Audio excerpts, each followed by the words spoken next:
என்னோட என்கேஜ்மெண்ட் டேட்டையே நீங்கள் அவைலபிளாக இல்லைன்னு சொன்னனால தான் நான் சேஞ்சே பண்ணேன்.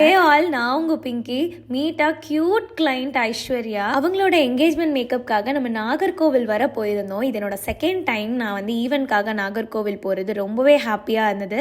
ஸோ அவங்க கேட்டதெல்லாம் எனக்கு நேச்சுரலாக இருக்கணும், ஐஸ் அண்ட் லிப்ஸ் நல்லா கலர்ஸ் ப்ளே பண்ணால் எனக்கு ஓகேன்ற மாதிரி ஃபுல் ஃப்ரீடம் எனக்கு கொடுத்துட்டாங்க. நம்ம பேஜ் பார்த்து புக் பண்ணதே என்னோட சிக்னேச்சர் லுக் ரொம்ப பிடிச்சி தான் புக் பண்ணாங்க. ஸோ அதே மாதிரி எனக்கு வேணுன்ற மாதிரி கேட்டிருந்தாங்க. ஹேர் டோக்கு கொஞ்சம் மெஸ்ஸியாக இருக்கணும், கொஞ்சம் லேயர்ஸ் மாதிரி இருக்கணும், கொஞ்சம் புல்லிங்ஸ் எல்லாம் இருக்கணும்னு கேட்டிருந்தாங்க. ஸோ எல்லாமே மிக்ஸ் பண்ணி அவங்க கேட்ட மாதிரியே நான் பர்ஃபெக்டாக பண்ணி கொடுத்தேன். ப்ரைடுக்கு ரொம்பவே பிடிச்சிருந்தது. அண்ட் ஓவரால் லுக் வந்து அவ்வளோ அழகாக இருந்தது. It's a beautiful inter religious engagement look. So அதனால் ஒரு முஸ்லீம் மேக் ஓவர் மாதிரி நம்ம பண்ணியிருந்தோம். ப்ரைடு வந்து ரொம்பவே happy. Groom side bride side ரெண்டு ஃபேமிலியுமே அவ்வளோ காம்ப்ளிமெண்ட்ஸ் கொடுத்தாங்க. எனக்கு ரொம்ப ரொம்ப ஓவர்வெல்மிங்காக இருந்தது. அண்ட் ப்ரைட் வந்து என்னோட அவைலபிலிட்டிக்காக அவங்களோட டேட்டையும் சேஞ்ச் பண்ணதாக சொல்லியிருந்தாங்க. அது இன்னுமே ஹார்ட் டச்சிங்காக இருந்தது.